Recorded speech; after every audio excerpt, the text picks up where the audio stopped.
Who are the first teams you should be investing in? That's what we're gonna talk about in this video, and I got my brother Goofy here to talk all about it. Yes, he has been setting up a baby account. Yes, so he knows exactly what newer and mid-game players are going through right now. So if you're ready to see who you should be investing in first, if you're a new or mid-game player, ladies and gentlemen, find that like button, and Goofy, tell him what to do, brother. Let's go smash it. ValleyFlyin.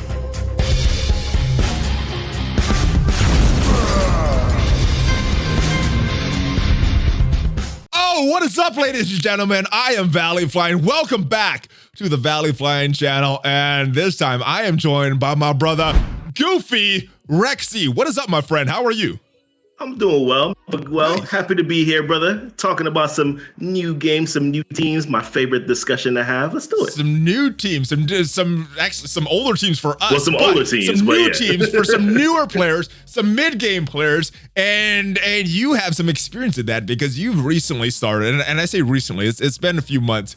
Yeah. A baby account, so you know exactly what new players are going through, what is available for new players, something that I haven't been for a few years now, so a little better handle on what the newer players are going through. So I guess without further ado, let's go into the game.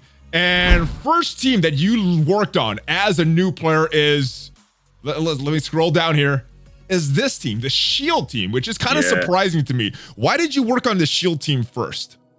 So for me, the Shield team, well, keep in mind, right, that Iron Man now is a permanent he's a permanent character, permanent legendary that you can unlock now. And the Shield team is a team that you have probably the most earliest and easiest access to. You know, so Shield Medic is available very early. Actually, matter of fact, you villains, yeah. So I got a little here. So security, easy place to get him is the arena store. You got Medic very early on Villains 1-6. Trooper available on Villains 4-3.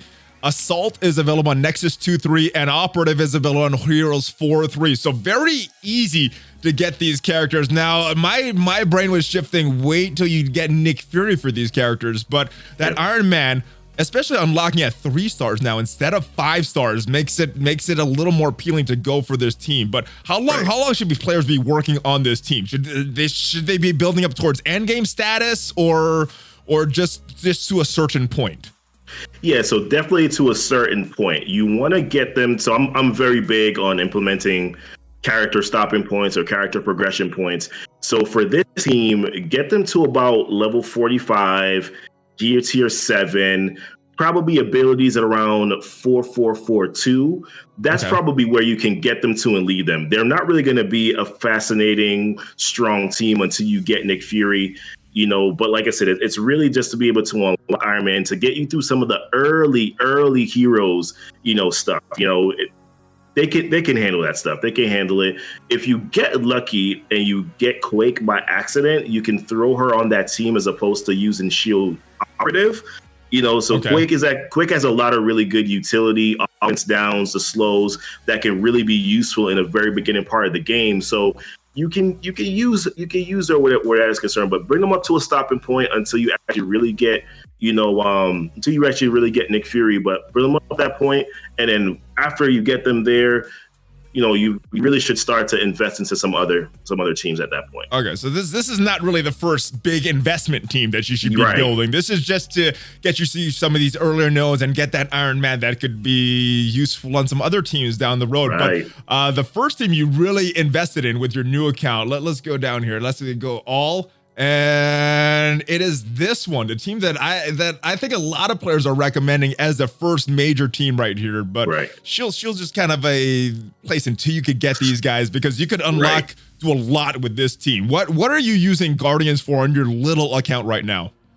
So right now I don't use them as much anymore because I'm about 5 or 6 months. The early game on that. Okay.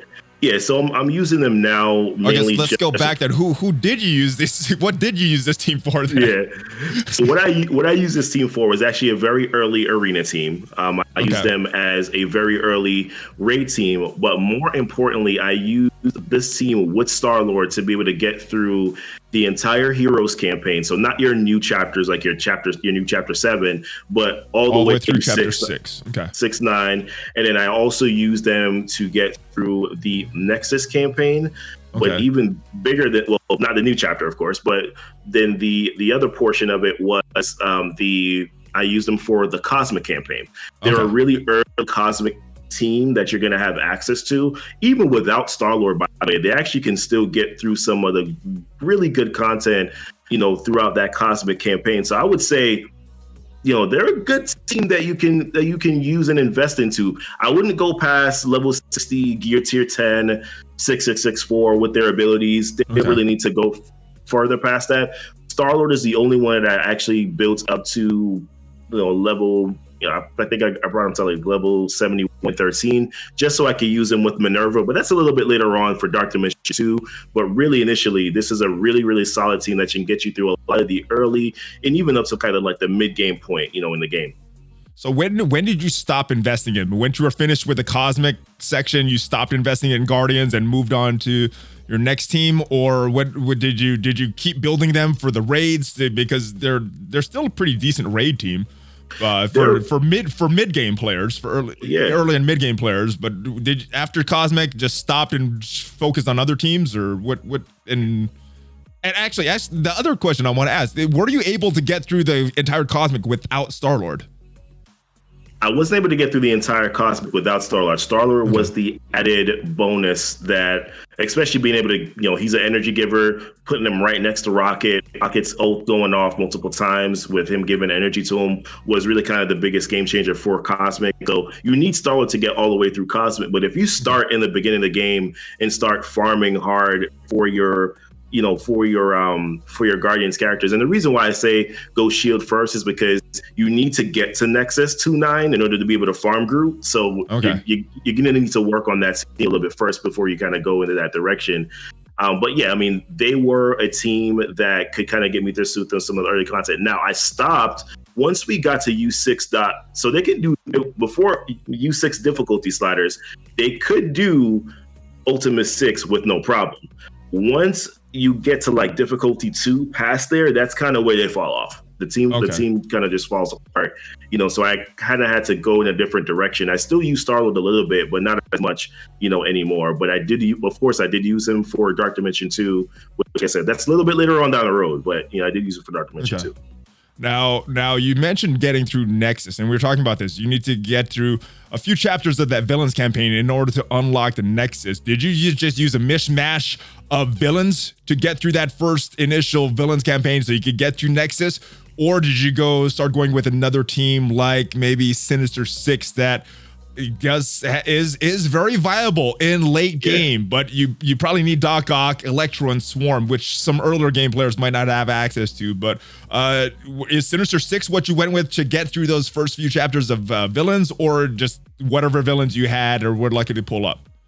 Yeah, so they were actually, that's the team that I actually solely said, this is going to be my early villains team. So I solely went after the Sinister Six team. Rhino is in the Blitz store. So once I was done farming Mantis, I started farming Rhino. They actually have made some of the characters more available. Shocker now is actually available, I believe, in 2 nodes. He's in the 3-9 and in Cosmic 1-9. Yeah. So you get a little bit of bonus for Shocker, the 2 nodes there. Exactly. Green Goblin's also got a couple nodes as well in that villains campaign and in Nexus 5-6. So that is that a character that you're still using even on your baby account? I see you squint a little. No, he's and here's the thing, he's good. He's just not a needed character anymore on that team. He actually would have served better with a mishmash of symbiotes, like the 3 cores and then Goblin, but then now you have other characters that are available. So it's just like, invest into the Sinister Six team without Doc Ock to a certain point too, right? Get them a power level 75, like an entire power level of 75. That's all you need for them to be able to get through the early chapters of villains. If you want to use them to get through the entire villains, you're going to need to invest into them a little bit more, Now when you say the entire villains, are we talking up to chapter 6 or all the way in chapter 7 where that valuable Hela node is? Yeah, you can use them in the new Chapter 7. I would not recommend it, though, but you can use them in the new Chapter 7. It's just that you're going to have to get them to like 200K in order to be able to get through villains, the first 3 nodes and villains. So get them to like level 75. If you want to get through all the way to Chapter 6, you can probably get them to like 140, 130-ish, to get through all of Chapter 6. Maybe a little bit less than that, but initially I would say just get them to power level 75 as an entire team, which is probably like 55 and 9, 55 and 9, 50 and 8, whatever. Like get them to that place. They can get you through some of the early nodes, and then you're probably gonna start to unlock other villain characters, like Venom and other characters that can kind of help you to get through some of those later, villains chapter nodes too. Now, when you're saying power level 75, what is that in reference to? Is that something with their total power or? Yeah, so I was talking about total team power. Team powers. Yeah, total team power. So sorry about that. It's like 75,000 for their total team power? So 75,000 for their total team power. Okay, that's so really real minimal investment for the Sinister Six. Now, yeah, really until you get Doc Ock later on. That's really kind of where you want to leave them for a while. Now, how much stars did you get on these characters? Were you really concerned as a new player, unlocking Shuri, unlocking Invisible Woman, getting those 5 stars on each of them so you can unlock these characters when their events come around? Or was that not a real concern for you? How valuable is Shuri and Invisible Woman as a newer mid-game player? Very valuable. I think Invisible Woman is going to be a star for you in your arena area. I actually just unlocked her and I'm building her up right now. She has a phenomenal kit. So, she is going to be a really, really good character there. I actually currently right now use Shuri as well on my team, and she's not very built up, and we're doing U7 on my baby account, and she's not very well built up, but she's 36K, but she's still that first turn defense up, the energy that she gives is still very valuable. In my opinion, you got to invest into Sinister Six to get those 2 legendaries. It's imperative that you do that because those even though Shuri does kind of need a little bit of a rework, in my opinion, she's still a really, really good legendary. But she is the legendary Shuri. So there's no replacing her on anything. She has an awesome team on war defense right now with Taskmaster and a few others. Yeah, really, really good. I think Taskmaster, Merc Lieutenant, Merc Radguard, Killmonger. She's really awesome on that team. Sure is. The Wakandans 2.0. But these guys, so you're recommending not putting too much gear into them, just getting their star level so you can unlock these characters. Maybe not level. Where would you take them as far as levels to get them through that villains campaign? Just to get like the minimal for this team. Yeah. So I would say this is how I would do it. This is how I did it. I would invest heavier into Rhino. I would invest heavier into Mysterio and invest heavier probably maybe into either Vulture and Shocker.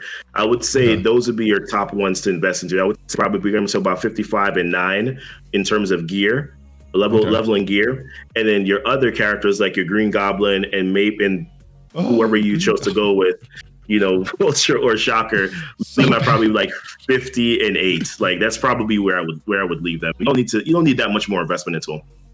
All right, and so I like both of those teams as early game teams. The other one I want to talk about, when I was looking through some of these earlier notes, this team really, really stood out. Now this team got reworked after you started your baby account, so a few months later. I see a lot of value in this team, especially where they're farmed. Thor is in the raid store. Now that could compete with a few other characters like Rocket and some other characters that you might be farming, but Captain America very early, Heroes 3-6 and Nexus 1-3. So you could really start to farm him. And he kind of doubles up on that shield, the team that you're trying to build. So if you want to save some of your arena credits, maybe you build up Captain America for that Iron Man unlock as one of your shield characters as well.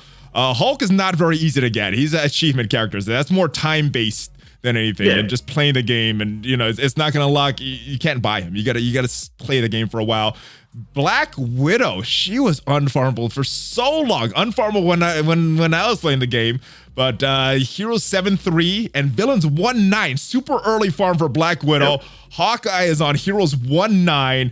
And then we already talked about Shield unlocking Iron Man at 3 stars now instead of that 5 stars. So very easy team to get. What are you seeing as far as usage right now from your arena and your alliance mates with your baby account? How much are people investing in and using this Wave 1 Avengers? Yeah, so a lot of people are actually investing into this team now. They have really good synergy, and a lot of people do not have access to Asgardians, right? Because Hela is unfarmable. Yeah.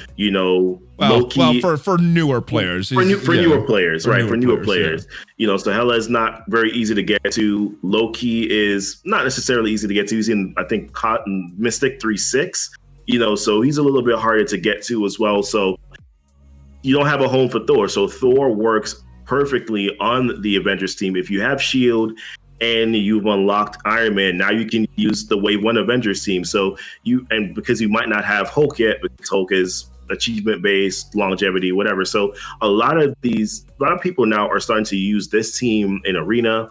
They're starting to use this team a little bit in raids, for your earlier ultimates. I don't know how well they go into U6 yet. So that's something that I'm not quite sure about because I haven't used them, but they get I'm not seeing a lot of healing on this team. I'm not really seeing this thing as a raid team, but Arena possibly as a very early Arena team. I'm thinking they would be very good. I think Guardians still shine out of these 4 early teams as your raid team, and then I guess whatever would be the best just to get you through as much of the campaign as possible, because that's where you're going to farm your character shards. That's where you're going to farm your gear. But those are the teams. But you also mentioned a few characters that you got lucky pulling from premium orbs, mega orbs, just getting these characters, and it made life a lot easier. And if you get some of these characters, you might want to pivot to these characters because they're so good. I'll let you talk because you get some good characters very early on your baby account. Oh yeah, and I'm having a lot of fun with these characters too. Part of the reason why I was able to, within the first 5 months, get to Dark Dimension 2, unlock Ultron, is because I got lucky with the Emma milestones. Was able to unlock Emma. I was also able to get lucky with unlocking Hela, and even at 2 stars, Hela can still do some damage. As a matter of fact, for the later villains campaign, Hela was absolutely amazing. As a matter of fact, for villain 7/6, I use her, Mordo, Juggernaut, and Loki just to unlock her node at 3 stars. It took a lot of tries, but I see that to unlock Hela her is node. key to unlocking Hela. Hella's key to unlocking Hela. And being very lucky getting Hela as your road to 3 very important legendaries in Phoenix, Black Bolt, and Ebony Maw, and the complete Black Order team. So so that's all you got to do, guys. Get lucky with Hela. Easy sailing. That's all you got to do. That's all you got to do. All right, now you also get lucky with a very, very good character that I think a lot of people want to get is Minerva, right? How did that? Double thumbs up. Big smile, ear to ear with that smile, double thumbs. What does she allow you to do as a newer player? Just by pure luck. By pure luck, her alone, she completed my arena team. She completed my raid team. She also, along with Star-Lord, Emma, Carnage, and Symbiote Spider-Man, allowed me to one-shot every single node in Dark Dimension 2 to be able to unlock Ultron. She is the queen of Dark Dimension.